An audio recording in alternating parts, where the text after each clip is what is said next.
All right, rise and grind, everyone. The Baker Fairburn Hockey Show is back here on a Wednesday, October 29th, 2025. I'm your host, Chris Baker, here as always with your Sabres beat writer for The Athletic. That's Matthew Fairburn. You can find all of Matthew's work at theathletic.com/Sabres. Sabres came out last night, Matthew, and dropped a 4-3 decision in overtime to the Columbus Blue Jackets. But first, if you're watching this on YouTube, like this video, subscribe to the Sabres Prospects YouTube channel, hit the notification bell so you know when a new episode drops or when Matthew and I go live. You can find the Baker Fairburn Hockey Show on Apple, Spotify, wherever you get your podcasts. You could please leave a 5-star review. All right, Josh Dunn, Ryan McLeod each scored their third goals of the year last night. Josh Dunn jams one over the goal line for his first NHL goal. Alex Lyon back in net for the Sabres last night, stopping 35 of 39 shots to drop to 3-4-1 on the year. Doan had the goal. I thought Doan had a good game last night, Matthew Fairburn. But for me, I texted you during the game last night, and I said, man, this team is missing Tyson Kozak.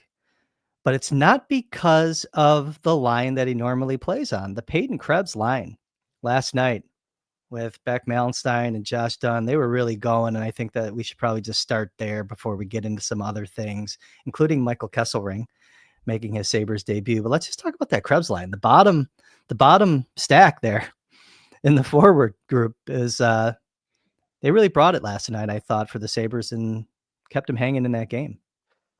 Yeah, it was Bills night at the arena, as you know.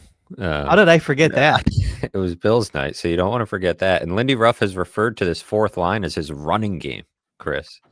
And Bills fans are not going to like hearing that Lindy Ruff had the running game going. He was leaning on the running game, but that was the line that was going. That was the only line, it seemed like, for a little while in this game that was cooking. And what a night for Josh Dunn. It's been a little bit tricky in my brain when Josh Dunn gets called up and, you got Josh Dunn and you got Josh Doan. I'm just waiting to have the slip at some point while I'm typing.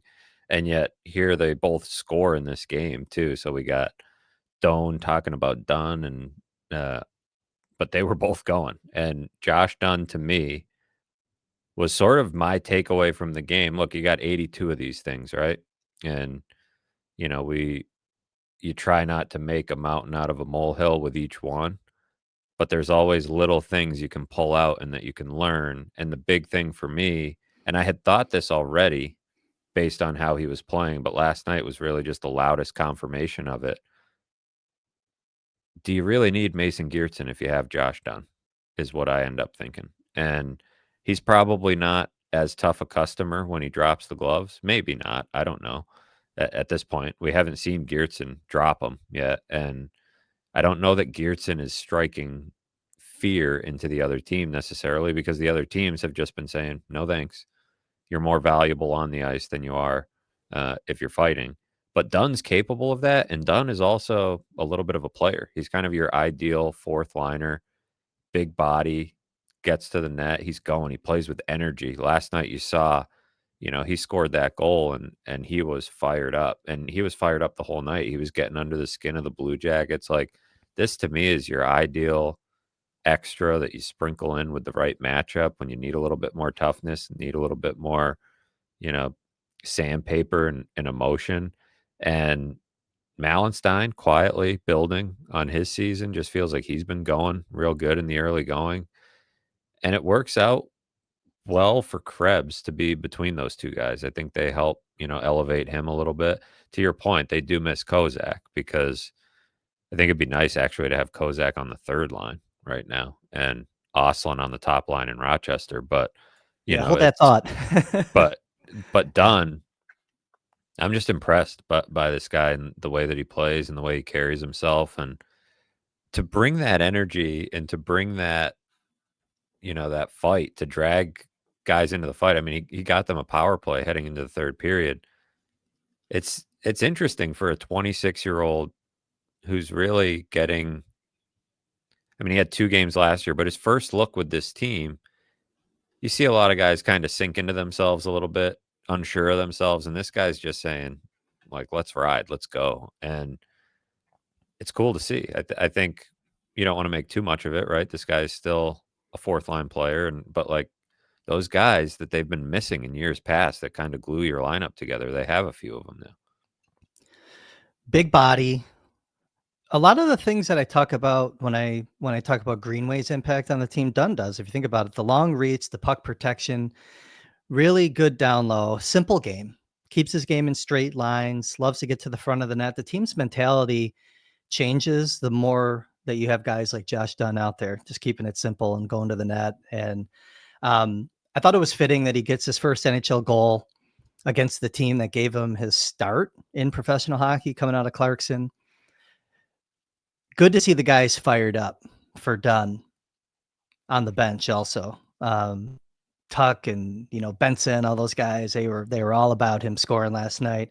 I like seeing that stuff, but I That's, more importantly like seeing him excel on the ice in a simple manner. like the thing you mentioned about them being fired up for Dunn, like the way they were fired up for Ellis, the way they're jumping in 5 at a time, like those little things, like that's a good call out by you because again, this guy could just be a passing passenger for them, but they're fired up for him. Yeah, something the bench needs to keep an eye on. The team, the team staff, the coaching staff should definitely make note of that. A guy like that being in the lineup, just doing a simple job, doing some grunt work, just working down low, grinding out the team, the opposition. It's a good tool to have. But yeah, it's again, we're talking about a fourth liner, maybe a 14th forward in the organization when everybody's healthy. But it was noteworthy performance last night. Congratulations to Josh Dunn on getting your first in the NHL. I wanted to lead in with Kozak and missing him because while the Krebs line was cooking, and by the way, the Krebs line was the line that got the team going last night. Columbus got out to a good start. I think they had they might have had 9 shots on goal before the Sabres recorded their first shot on goal. It was somewhere around there. It might have You been were like 10 or 11. It might, yeah. I know at one point I think it was 9-0. At least for like almost half a period, the Sabres didn't get a shot on goal. So until that Krebs line got out there and started, really kind of dictating the pace, that dragged the rest of the team into the fight. While that fourth line was going really well, and if you look at the advanced stats, they also it bears it out that Krebs line was cooking. That third line with Quinn and Zucker on the wings and insert centerman. Lately, it's been Noah Ostlund. Still some work to do, and that's where, and you already said it. A Kozak, when we talked about Kozak last week, there was a comment made like, he's this guy that you might be able to move up and down the line. Wouldn't it be really good to have him right now in that third centerman spot on that line with Zucker and Quinn to see if he can maybe get those guys going? Need a boost. Quinn looks better this year. He looks quicker. He's starting to get a little more confidence as the season has gotten deeper. I think his last couple of games have certainly been better than his first couple. I think that's fair to say. Zucker has some stats, got off to a nice start, scoring some goals. I don't know if I've been loving Zucker's game overall, though. Last night, they come into the zone. I think it was maybe second period. I don't think it was the third period. They had some numbers, and he throws a pass out to a wing when he had so many other options. I thought that was questionable. I think the speed hasn't been there. Overtime, he kind of eats a puck beneath the goal line. Maybe just throw that one back out high, throw it back out in the neutral zone where you have a guy hanging back and just reset. You see teams do that so much, and we will get to the overtime goal. But I don't want to beat up Zucker, obviously. I think that he brings a lot more, with his veteran poise and everything else, but I'm not singling him out as being the reason that third forward unit is not going, but what are you seeing from that line as a whole, and what are you seeing from Zucker? Yeah, so Zucker has 29% high danger chance share at 5-on-5, 35% expected goal share at 5-on-5 this season. Worst among, Sabres players that are playing regularly. He's down in the Geertsen territory. And Ostlund and Quinn are not super far ahead of him either. But I'm with you on Zucker. The one thing I'm wondering about particularly with the passed up shots that we're starting to see. He did have that. I don't know if it was like a forearm injury or what. Remember, he Mhm. left the game early, couldn't Yep. finish the game, and then was back the next day at practice like nothing happened and never missed a game. But Good point. Yep. Good I call do out. wonder if he is passing up shooting opportunities because of that, and that could also contribute to playing a step slow, even though Mhm. it's his arm, it's But not his why the hell leg. is he out there in overtime then if The when you gotta sec shoot the puck? the second he got out there, and look, I don't know for sure that whatever it is impacting Right. him, but Right. I'm But it's bringing it up good. as a possibility, and he got out there in overtime. I thought that he got out there in overtime, and I think Bo Byram was out there with him, and I'm blanking on the other forward that was out there, but I thought, "Oh, man, this could be bad." Just, like, not enough speed and not enough, quickness out there, and they got through that shift fine. That wasn't where the overtime goal was scored, but they could definitely use more out of Zucker. There's no question. He's also it's a combination of things, like, he's on a line that's not going. However, he's down there because of the way he's playing, and part of the reason the line's not going is because of him, I think. So, he's still been somewhat useful on the power play, getting to the net and, in the role that he plays there. But I also wonder if even that, with the way he's going right now, you might have to think about, what else you could do there. It seems like they like what they have. It's going a little bit better than it has in the past. So maybe they want to keep things going in gelling together. But that's where the forward depth is being tested. And so I had the same thought on Greenway that you did. Like, Greenway brings a lot of what Dunn does, so maybe that makes Dunn a little bit, redundant and redundant. You see what I Uh-huh. did there? I did I that by caught that. accident. I Uh, caught that. Yeah. that was total accident. Does that, get him boxed out of the lineup or get him boxed out of the NHL roster? But even then, I'm thinking, man, you could use a Dunn, or, you could put Greenway on the third line to get the third line going, and then you still have Dunn, for your fourth line. The forward depth is just being hit hard right now. When you got Yep. Tyson Kozak's going down, guys that are already, backfilling some spots, it hurts. But, big picture, 4-4-2 with all the injuries and the 0-3 start and the way they're playing too, right? Like the last couple games, disappointing to lose in overtime and to have 3-2 leads that turn into 4-3 overtime losses. But 4-4-2, all things considered, they're in the fight, which not many people were banking on after 0-3. Face-off's still a problem for this team. I think they were 43% last night. That's certainly an issue. And look, we're talking about Tyson Kozak as a guy they miss. It's not like he's actually, I think he can win a key draw at a certain point in the game, but overall, he's not winning the lion's share of his draws either. So he's not exactly the remedy for that. Center depth is going to be something that we're going to be talking about a lot this year, I think. But before we get to the overtime goal, let's talk about Michael Kessel Ring. Makes his NHL, or not his NHL debut, his Sabres debut last night. It's early, people. I'm waking I up. By the way, I'm waking up, but I've been up since about 2 o'clock. Couldn't get back to sleep. So I probably look like crap. The bags of the ice aren't that bad today, but um, cobwebs, man. But anyways, Kessel Ring, Sabres debut last night, 23 shifts, 17:58 time on ice, 3 shots on goal, had a couple giveaways. +1, I believe. I closed that window, but I think he was a plus player last night for the Sabres. I reserving judgment, but he didn't look bad. I think he moved well. I think that, certainly a player like that, you could just see he's going to stabilize a group that already has been playing decently. I think there's some question marks in there about one that you want to see more out of. But certainly not the reason that maybe the single reason they lost last night. We'll get into that. But I like the way that he just moves the puck for a big guy, and he just brings a lot of um, just crispness. And I that was the first thing that stood out. But I think that we're not seeing him fully with his legs under him yet. I like the way that he looked though, coming in with his first effort of the year. What'd you see from Kessel Ring? playing last night alongside Bo and Byram.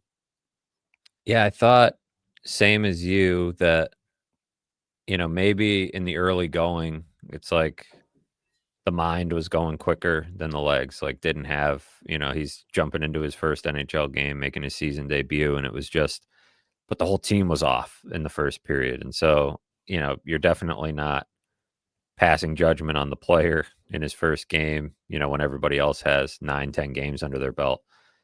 But as the game went on, he looked comfortable. And I think, you can see, I mean, he was shooting the puck, active shooting the puck from the point. And he's got a big shot, moves really well. And, Josh Doan was mentioning kind of what you were saying, like the crispness, the little passes he makes, the slipping the puck out, like just little subtle plays he makes to get the puck out of the zone is a real strength of his game and a real need for this Sabres decor. And it's going to be interesting to see how they piece everything together because, you know, it's it's a day by day thing sometimes where one day, earlier in the week, I would have said, well, they might need to find a different spot for Kessel Ring. And I think I was even writing about, you know, this Owen Power Connor Timmins pair was so good. How do you break it up?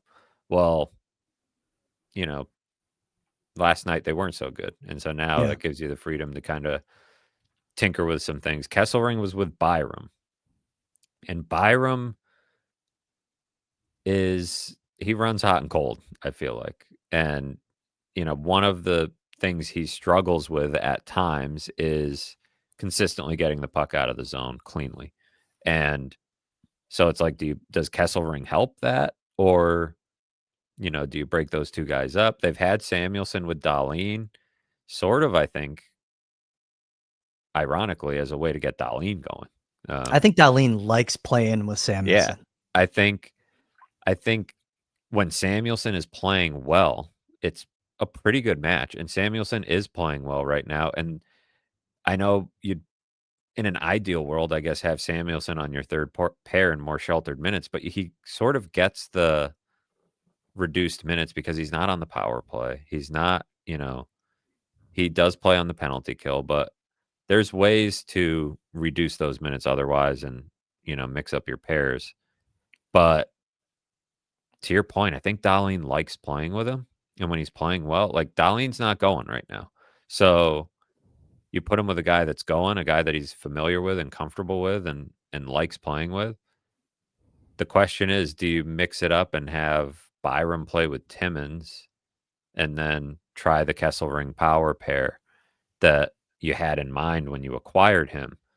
Because now all of a sudden, like the power Timmins thing doesn't seem like it's working as well as it was. But you don't want to Could be make a too much out blip. of one game. It could Yeah. be a blip, Yeah. but they didn't have a good night last night, is what I should say. Not that it's not working, but up until that point, it was a good pair for them. And Timmins seemed like he was good for power, but last night wasn't their best night. So now, do you try Kesselring there? Do you stay the course and see if you can build something with Kesselring and Byram? Because those two guys are going. That's pretty good too. You can really spread out the minutes here. You can, and that's why you don't tinker, in my opinion, going into Boston. You don't make let's not rush to shuffle power Timmins, I think. You got to mix and match. They're going to play with different partners throughout the game anyways, just with the way the special team combos kind of line up. But I think, rolling them at even strength, keep it the same for the next game. I like Kessel Ring easing his way into the lineup last night. Gets to go home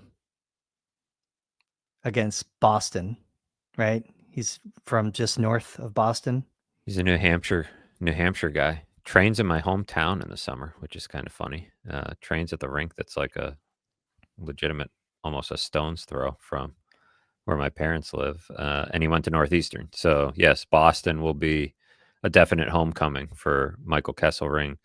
And another benefit of keeping the pairs the same too that I kind of like is you can almost make like Byram Kesselring, Power Timmins they're not going to both be going all the time. So it's like, Yeah. oh, Power Timmins aren't they're not going.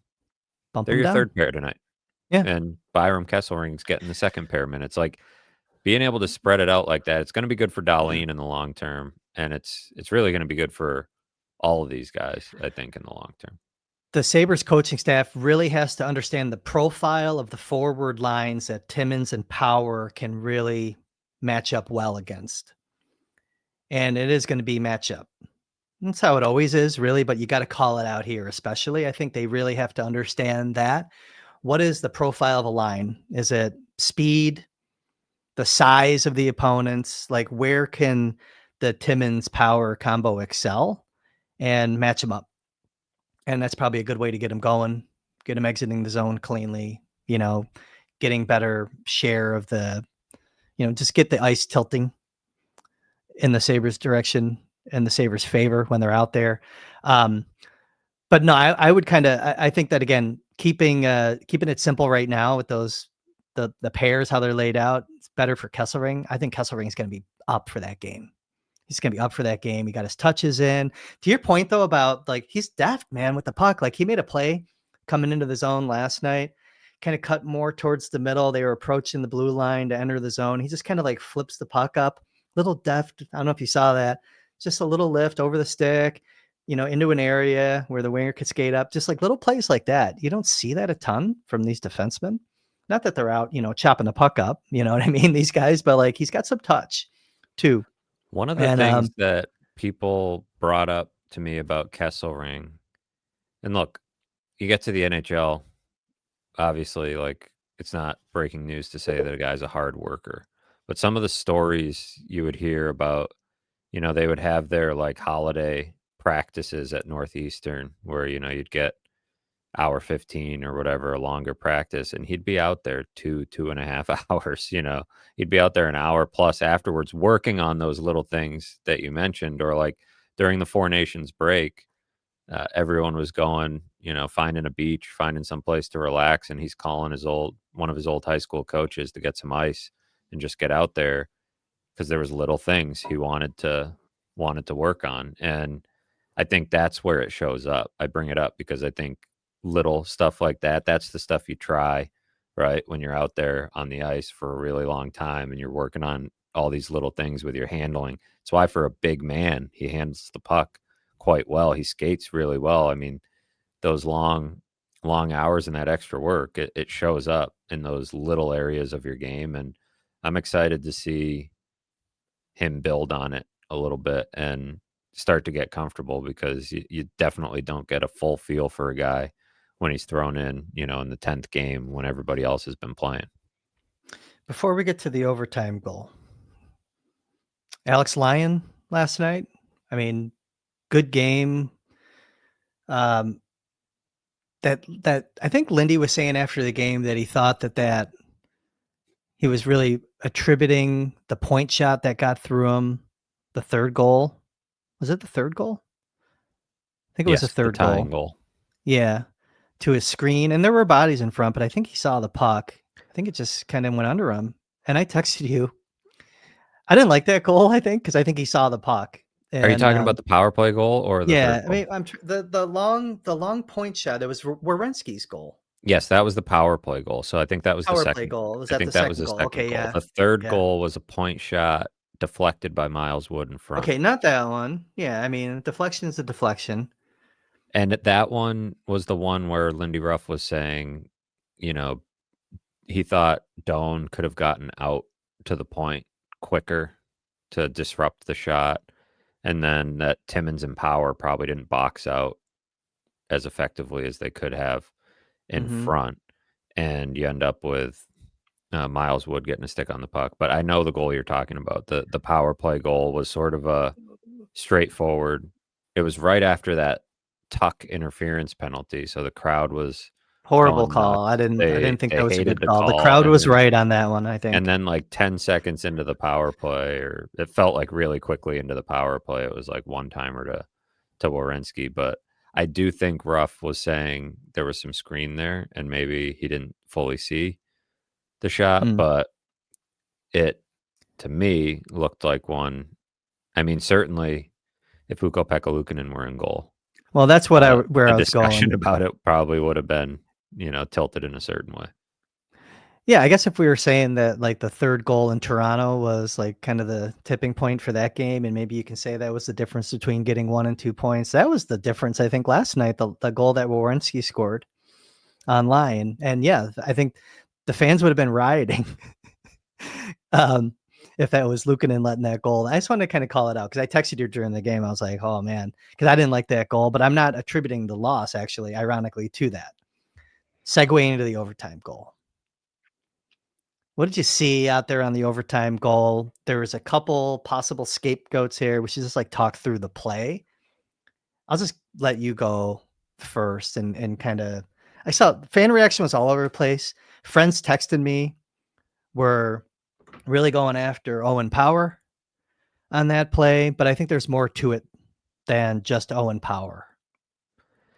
Yeah, it's interesting because overtime, these last 2 games, right? You go to overtime, you get a point, you lose in overtime because of, you know, I guess bad plays in overtime, but at the same time, it's 3-on-3 overtime. Like, 3-on-3 overtime is gonna be a coin flip. It's gonna be o oftentimes, overtime losses are, like, my least favorite thing to write. The immediate quick reaction, takeaways, like, because getting a point's not bad. And usually what happens if you lose in overtime is something gets screwed up in the 3-on-3 overtime. But I also think to myself, 3-on-3 overtime is a little bit of a shit show anyways. And so, Mhm. of course there's going to be breakdowns. You might get caught on the ice too long or, that's part of the game. You're trading chances. So I lay all that out there to say, like, I try not to overreact too much to overtime, but you've now lost 2 points in 2 games. And so you do have to think about working on it a little bit. Like, they're getting games to overtime now, something they didn't do enough of last year.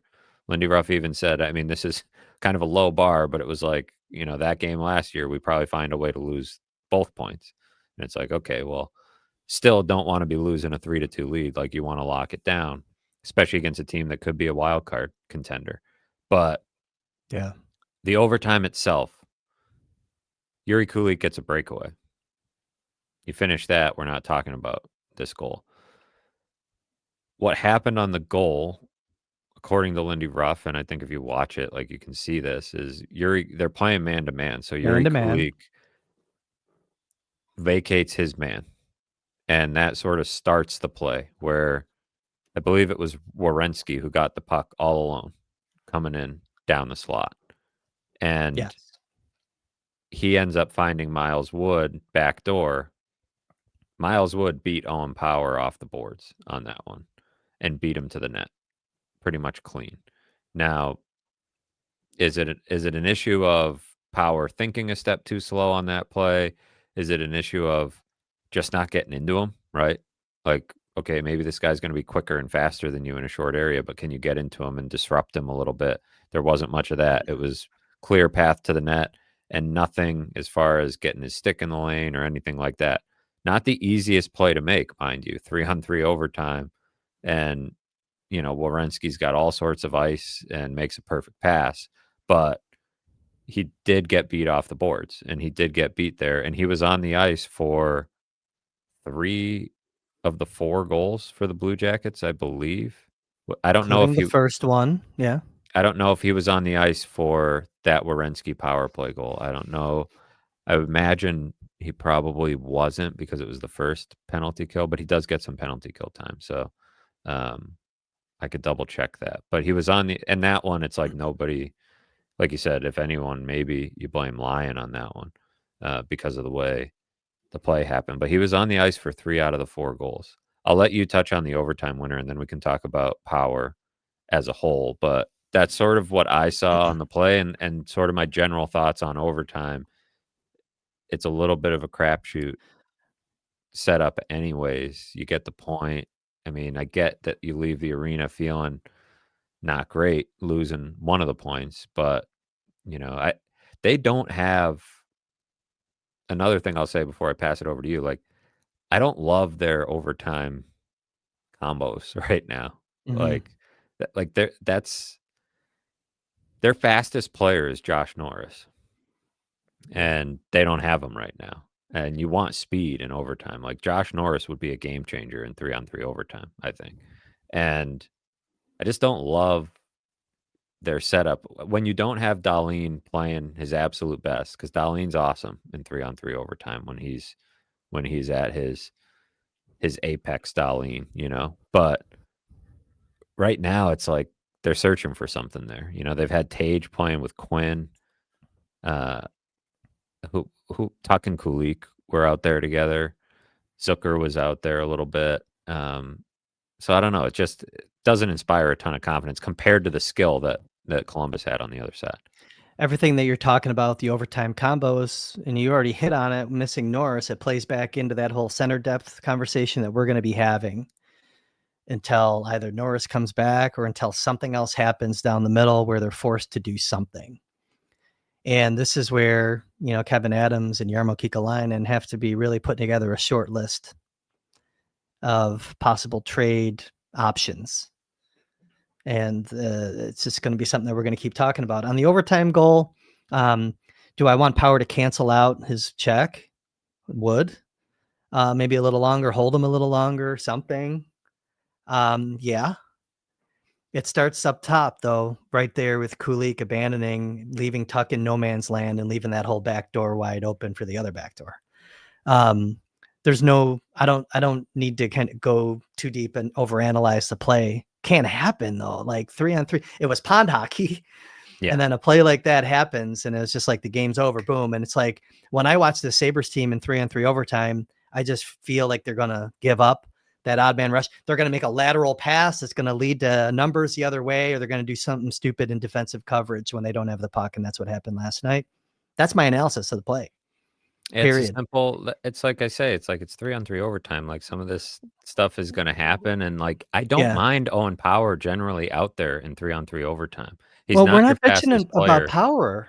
If that play doesn't happen with Kulik leaving It's this guy. over. Yeah, I mean, Yeah. if he scores on the breakaway, right? So it's not as if that's why I say, like, it's not as if they're, like, a complete failure in 3-on-3 overtime, like, they got the breakaway, like, really quickly into overtime, and Kulik like, Kulik and Power could say the same about Kulik as I would say about Powers that, like, I don't mind these guys on the ice in overtime. Like, Kulik especially has the speed that you look for and the finishing that you look for. Power, I don't hate in overtime either, which, some people might not like hearing that, but he's not your fastest player, but reach is important in 3-on-3, covering a lot of ice. Obviously, it didn't come in handy on that play. We know that. But also vision and passing ability is really important. Now, he was also on the ice for the overtime winner that Toronto had. The puck kind of hopped over his stick, it seemed like. I Yeah. mean, Quinn should have shot, and then, you know, Power ends up with a chance coming out of that, but the puck kind of hopped over his stick. Look, I mean, it may end up being another season where Power is just the target here on a lot of stuff, I guess. I mean, he's, I think, been off to an okay start to the year, coming off an injury in the summer, coming off an injury in the preseason. I think they're, sitting at 52% expected goals when he's on the ice at 5-on-5. He's giving you a little something on the penalty kill. Had that shorthanded, you know, hardly got talked about when they beat Detroit, but the shorthanded goal is a great play by Owen Power Oh yeah. to set up Alex Tuck. Like, another lesser defenseman flips that puck out, and you're not even thinking twice about it.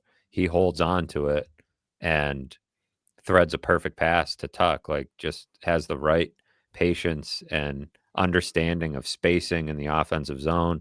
So it's like that little stuff kind of gets lost, and then he's on the ice for goals, and you're fine. It seems like people are finding a way to blame him a lot of times, and I think if you want to blame him for one, the first one I didn't love. He has that puck on his backhand and I gives a weak attempt up the boards, but then it's a weird bounce. It kicks off a it was a player, I have a hard and time with that play, Matt, because like you were watching the game from, on site.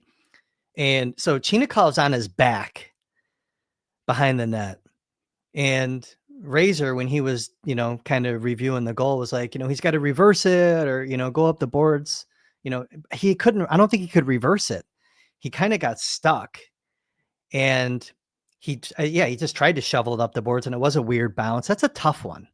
He's It was just a tough been, one. he wasn't good. He wasn't great last night, Power. And I think some of the bad goals that they gave up this year, he had a part in, and that's the problem. Like throwing the puck to Zucker in the corner a couple games ago, and that led to a turnover. Last night, the Chinikov goal, Chinikov over his back.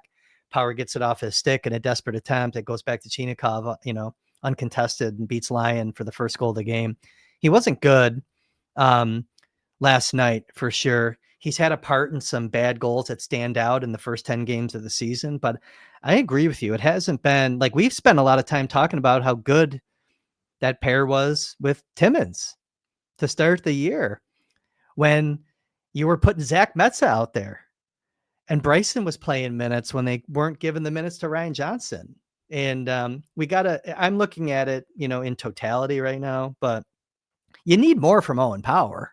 Yeah, there's no doubt. Like and I get that the number one overall pick and the $8.3 million is all baked into the evaluation as it should be, because Yeah. especially the $8.3 million, that he makes annually, like 100 grand a game, so when he has a bad game, it's like, oh, there goes There's a 100 guy grand. from the morning show though that tweeted last night that he should be scratched, and I just don't agree Well, with that. yeah, I mean, that's where we gotta like let's chill out a little. that's where it's gotta be like easy.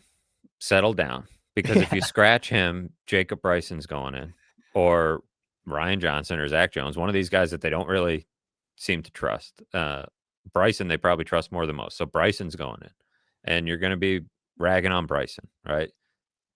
They get kind of like, we talked about with Luukkonen. It's like, I mean, it's different than the Luukkonen conversation because you're not giving Luukkonen the net until he earns it back.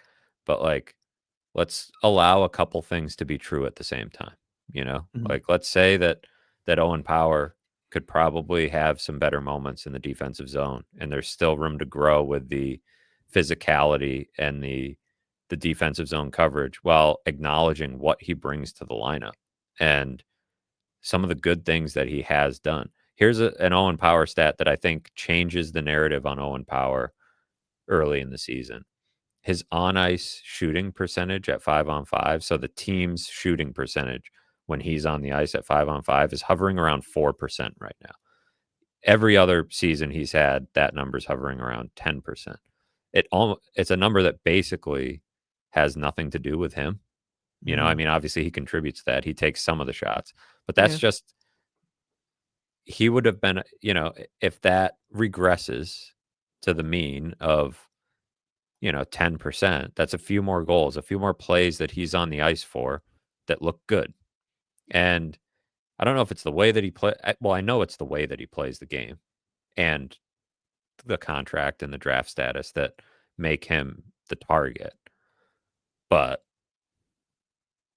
scratching him, give me a break. I mean, you're not scratching Owen Power. Like, even if he is just on your third pair, like, you're not scratching Owen Power. Like, in what world does it make sense to play Jacob Bryson over Owen Power? Like, we got to really slow down on that. Like, That was yeah. that's too much. I had to mention that tweet from morning show host because it was the first Well, thing you I mentioned saw the when I woke morning up show, this and morning. I'm thinking about Apple TV, the morning show. I'm like, No, wow, no, the Sabres are really cutting through the zeitgeist here. no, no, not Jennifer Aniston.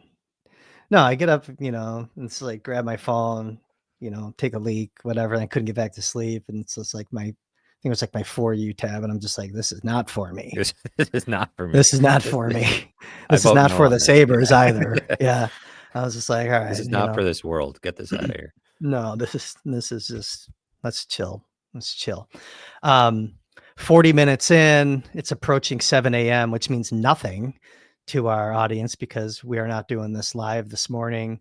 But game coming up against Boston. Do you have any closing thoughts before we get I have out a of here? Maybe we'll closing go a little question. shorter than normal I have a normal here. closing Yeah, go ahead. question for you Yeah. that can help us tie this up. Yegor Shainikov, am I pronouncing that right? Chinikov, Shainikov yeah. What are your thoughts on this player who may be on the trading block and had a nice little night last night? I I have a mean, very clear thought on this. Can I just Yarmo dive right in? Yeah. Yarmo Kekalainen's prize draft pick at one point, and they're holding on to him. They don't want futures apparently. But what are your thoughts on a player like that? I have a very black and white stance on any trade acquisition that the Sabres make right now. I want guys that have won something. There's That's your fair. answer. If he hasn't won anything, I don't really want him right now. I He want guys does that have have won something. Um, Now, as a player, I think he's underperformed, obviously. I think there's been some injury concerns there. Can you keep me honest with him? I think he's had I some was gonna injury ask you the concerns. same. I feel like he's Um, had he was on IR at one point. Um, yeah, he's had a couple of different injuries that have okay. limited him. He has never played 82 games Oh, so the in a perfect Buffalo season. Sabre. Well, Yeah, yeah. he had 62 games in 21-22, so Uh-huh. that was probably pretty close to a full season, and since then has not played an 82 game season, played only 30 games last year. Some of that I think is scratches at various points, but not all of it, obviously. So injuries, he's a little bit disgruntled. So I think there's always a risk when you're bringing someone like that in, like how they're going to affect the mix that you have in the room. And, I bring him up because to your point, the profile of the player is definitely interesting. They need another top six scorer, wouldn't hurt this team. But the other reason I bring him up is because he's available, right? And at this point in the season, that's what you look for. Like, who are the guys that are available that you could actually trade for? What I thought you were going to say is probably what most of the fan base would say is your stance on trades is just go for it. I mean, I think a lot of people would like to just see any movement, any sort of signs of life. But I do think there are some reasons for caution with the player and would he fit in your top six? Not at the moment. The McLeod Tuck Doan line is going, and Mhm. you're probably not taking Benson. He's a left shot, Chinikov. So you're probably, I mean, you're not taking Benson off the top line, and you're not taking Thompson off the top line. So I think your four wingers in your top six are going okay right now. Center is the bigger problem for them than winger, and if they don't want futures, what does a trade like that look like? Because if you have to deal away, I don't know. I think you let Nothing against some the patience on the trade market. Let's see what else shakes loose from other teams before you just jump at the first thing that's available.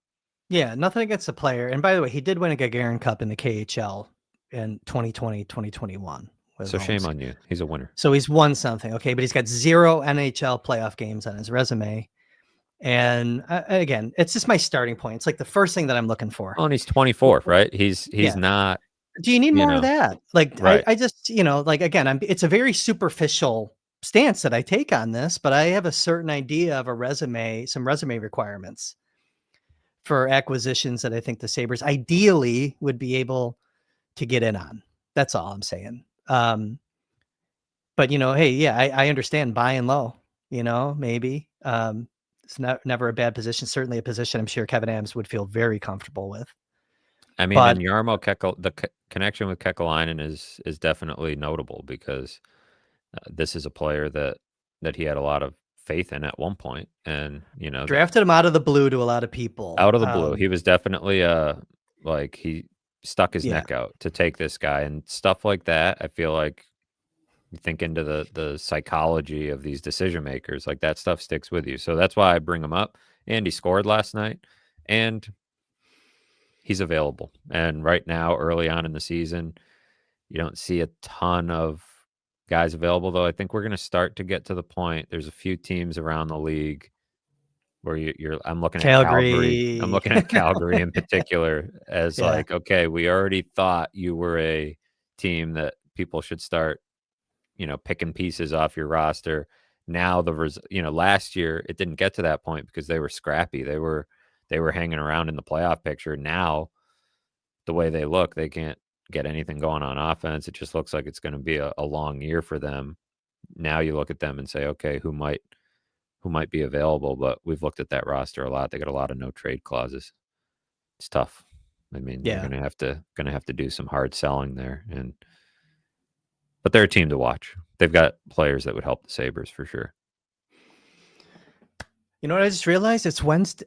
Today's Wednesday. It's garbage night. I can finally take to the street that dead squirrel that's sitting in my garbage can that I had to scoop up and throw in a contractor bag on Friday. So for the listeners that don't know, a squirrel fell out of my tree. I took the dogs out after dinner in my backyard. I have very big trees. You know, it's kind of a parkland setting, right, where I live. And the dogs are out there doing their stuff. And I hear this thunk, and a squirrel fell out of the tree. And it was damaged, clearly. Tried to run back up a tree, kept falling down. Well, my two dogs got the squirrel.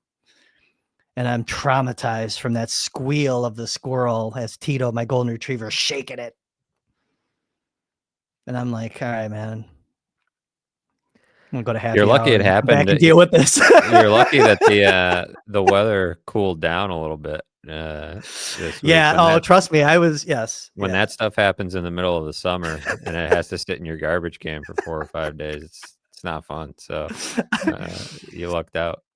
Oh man, and Tito too. He thought he was just king shit, man, in the house later that night. Like, so he was out. I couldn't get him in. Like, I was trying to get out of the house. I was letting him out so I can get him back in, and I can go about my business. And he's out. I'm looking out the door, and he's back there throwing it up in the air and pouncing on it and just playing with this dead squirrel. I'm like, you son of a bitch, you know. But yeah, all night he's prancing around, you know. I mean, man. catching a squirrel is sort of it's your life's work there as a dog. I mean, it's what you spend a lot of your waking hours thinking about. To get one it's a big deal. Dude, he's 6 years old. He spent his entire life trying to get one. This was a watershed moment for him. Yeah, for sure. He was like all about it. Like, so yeah, so it's been sitting in my trash can. I get to take it to the street tonight.